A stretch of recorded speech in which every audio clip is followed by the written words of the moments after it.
Hello and welcome to Health Professional Radio. I'm your host, Neal Howard. Thank you for joining us here on the program today.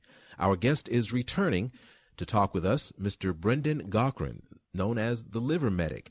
He's here today to talk with us about his holistic approach to health, his background, some of his philosophy toward health, and what we can all do to maintain a healthy lifestyle for as long as we can.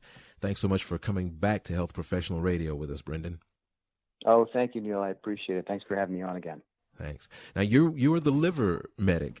That suggests that you've got a whole lot of real good information for us about how to maintain a healthy liver, which, being the body's filter, is going to go a long way, or at least the longest way in maintaining health. Is that correct? Yeah, I certainly hope so. I'm sure I have at least a little bit of information that some of your listeners will find unusual and unique. Now, you've been in the practice of developing supplements for quite a while, some very successful supplements, I might add. Talk about some of the supplements that you recommend as the liver medic when it comes to maintaining a healthy liver. So when somebody comes to us for the first time and says, well, here's my situation, I have some gastrointestinal issues and I have elevated liver enzyme, a test that was done recently, and so my energy is a little bit low, and maybe a couple of other things. Typically, what we do as a first step is point them towards our gut health system, and our gut health system is sort of broken up into two different categories, and I think it's the categories that a lot of people are having trouble with today. They just don't recognize it and is drastically underdiagnosed by physicians. You're not going to typically get tested for it when you go in to see your local doctor. And it has to do with hepatidin, which is a sort of a combination liver detox and gut health repair tool that we have. And then two other products. One of them is serapeptase, which I can get into. It's the strongest natural enzyme out there. And then Candida complex. And so I think what's taking place is when we take a look at what's going into the body and the trends that are taking place nowadays, we're talking about an increased load of antibiotics, too much consumption of sugar and carbs, and GMO technology. All of these things are contributing to pitting of the digestive tract and allowing toxins to flow through. So when we get rid of good bacteria, what ends up moving in typically, because they're very opportunistic, are Candida. When they get into an overgrowth mode, they start releasing chemicals that further pit the stomach. So we've got to get Candida under control. We have to remove some of the parasites and virus that end up popping up as a result of this as well.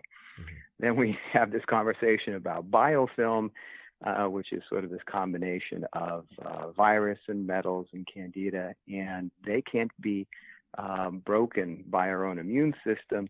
So that's why we use serapeptase. It's a very strong enzyme, and it breaks those double bonds.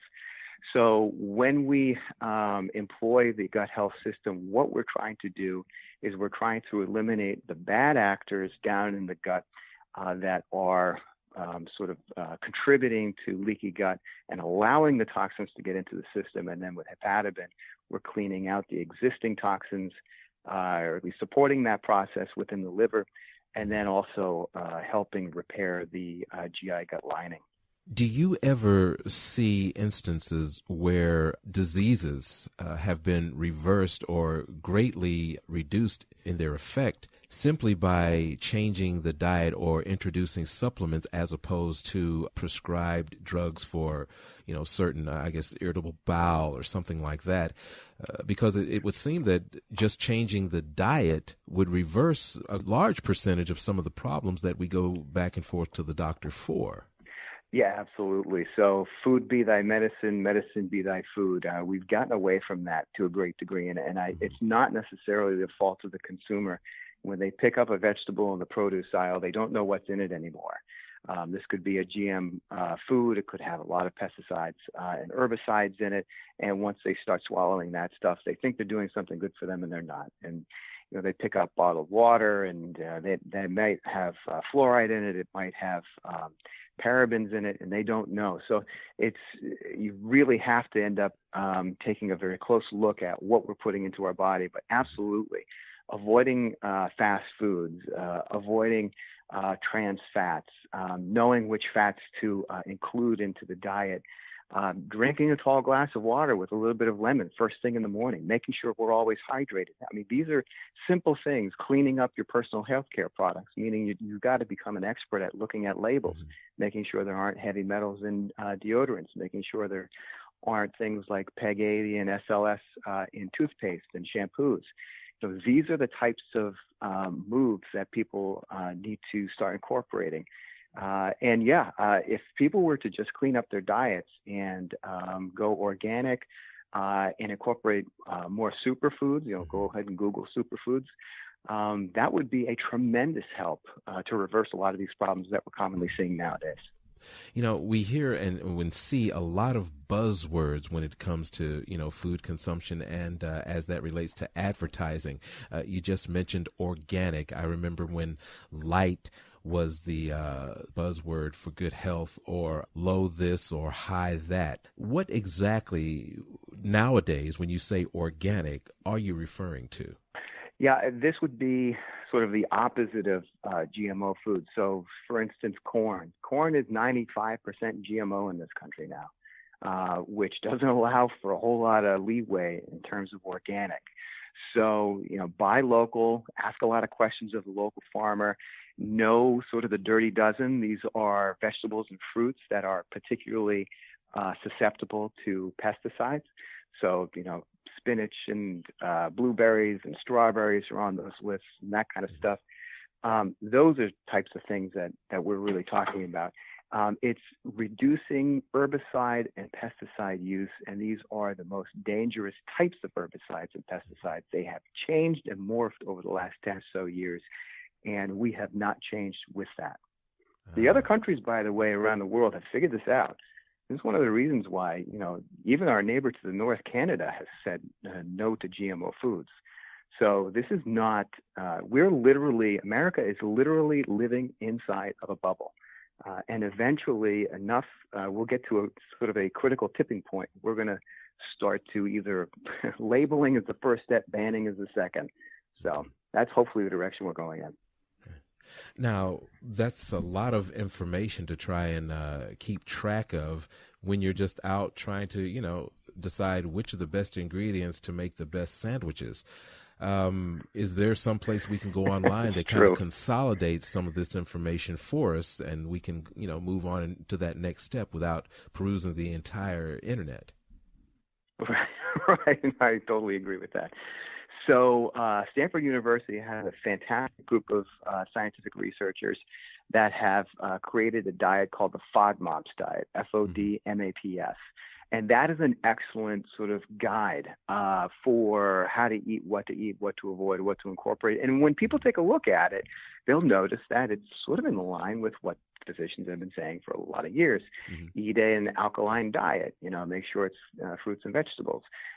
Stay away from alcohol and meats. And there are a lot of other guidelines around sugar and fats and all that stuff. We have that posted up on our website. We also have recipes posted on livermedic.com. I encourage people to incorporate protein shakes into their diet and raw foods. Those are really important. For your body to constantly creating enzymes is a very energy draining activity. So that's one of the reasons we incorporate raw foods into the diet. And shakes are just a great way of, getting superfoods into the diet that taste good, very easily assimilated. And I start my day like that every day. As an expert healthcare practitioner, where do you see the future of healthcare as it pertains to integration of holistic medicine and Western medicine? Wow. So that's another great question. So I remember when I was pre-med, I didn't even know that I could become a naturopath. I didn't even realize that was an option. Now when I speak to, aspiring physicians at the university level, they're well aware of that. The naturopathic schools are picking up more physicians. The conventional docs are understanding that the pharmaceutical reps are not necessarily telling them the whole story, and they're becoming more progressive. This is a massive movement that is taking place. but it will end up reflecting socioeconomically on our society. So if our society ends up going two-tier, the poor and the wealthy, so will our health, because these things can typically be a little bit more expensive and a little bit more difficult to access for those who don't have good health insurance and essentially the financial means to do so. Grow a garden in your backyard. Take a look at superfoods online. It doesn't need to be super expensive or even complicated. Right. Some great information today. You've been listening to Health Professional Radio. I'm your host, Neal Howard, talking with Brendan Gaughran, the liver medic. He's been with us talking about his holistic approach to health and some of the ways that GMO technology is basically causing, Americans to, as he said, live in a health and food consumption bubble. Transcripts and audio of this program are available at healthprofessionalradio.com.au and also at hpr.fm. You can subscribe to this podcast on iTunes. Thank you so much, Brendan. Oh, thank you. I appreciate it, as always. Thank you. You've been listening to Health Professional Radio.